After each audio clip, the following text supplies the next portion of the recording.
think there was something interesting that you said when you were talking about the distinction, and this will be my last question.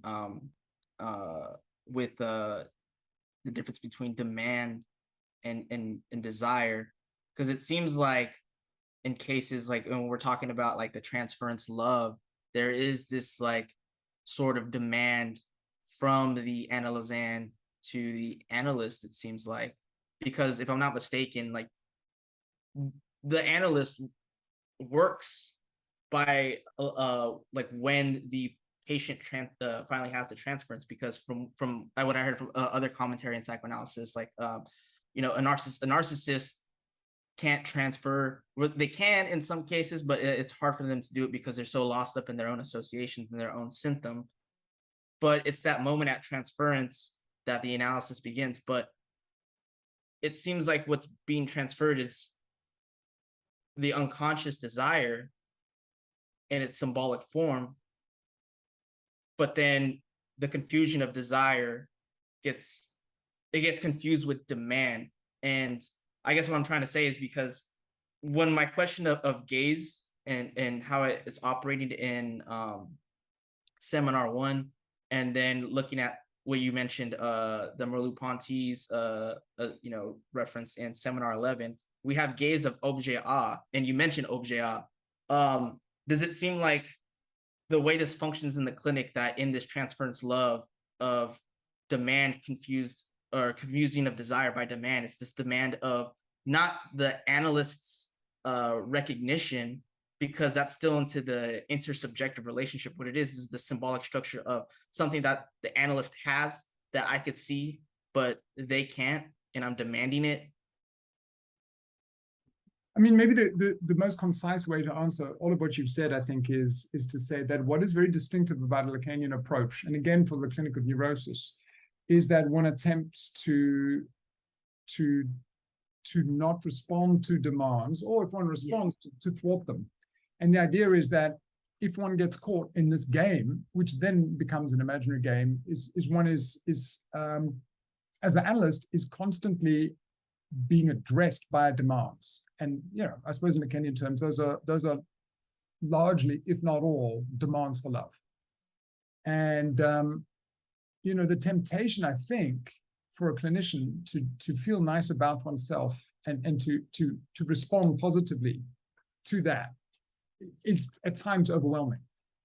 But the difficult point, but also the very profound point, is that if one avoids that, one will set, hopefully, the patient's, the analysan's desire in play. And their desire in play will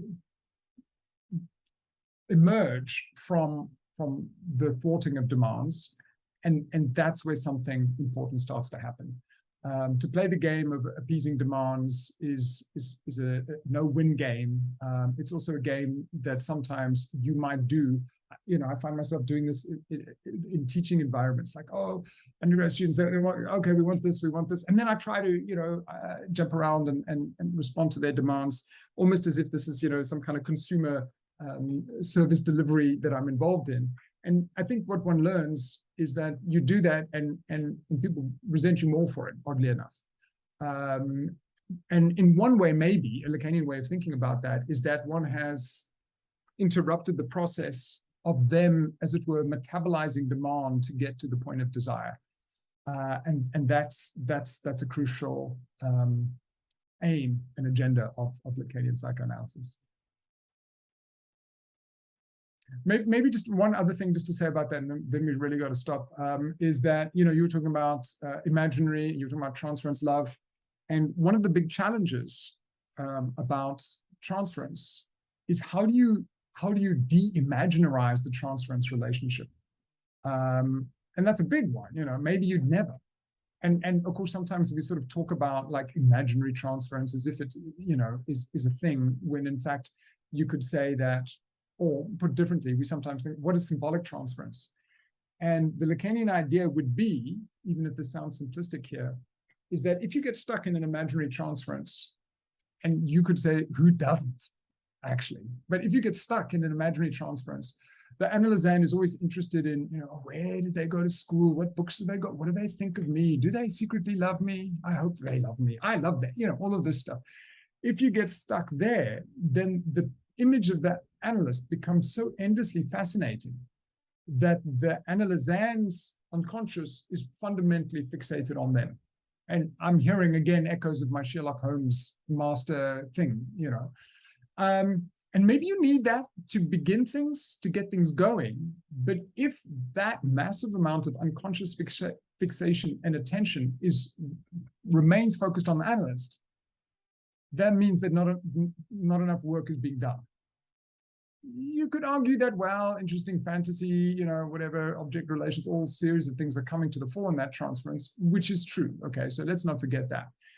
It is a very, very powerful way of mobilizing unconscious stuff, fantasy stuff, historical material, all of that.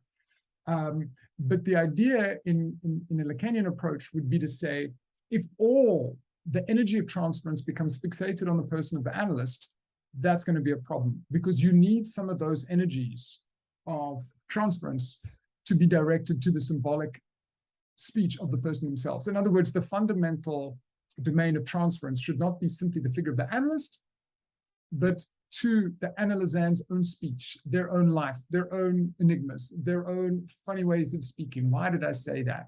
And if you get that, then that's where the analysis needs to happen. In other words, it's almost as if we're saying that transference to the subject's own unconscious needs to come to the fore.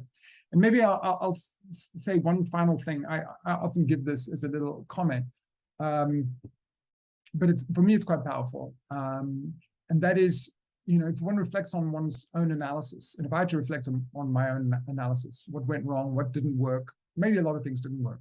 But one of the things that did work was I would have tried all sorts of little games, anything, to try to position my analyst to say certain things. Derek, you are such a clever boy, or, I'm being a little bit silly, but something of that sort. What I would have given for that. And, it's kind of pathetic, but I think we're all a bit pathetic in that respect. You get someone who's your analyst, who's a huge recipient of a whole bunch of transference, and you want them to say that you're special, that you're particularly worthy of love. And of all the things that went wrong or right in my analysis, the one thing I'll say is that the analyst never gave way to that demand. And it hurts still to this day that he didn't. But he didn't. And I think that's pretty much, I don't know, maybe I'm being slightly dramatic. I think it's probably the only interpersonal social relationship where someone systematically refused my demand. And there's something important about that.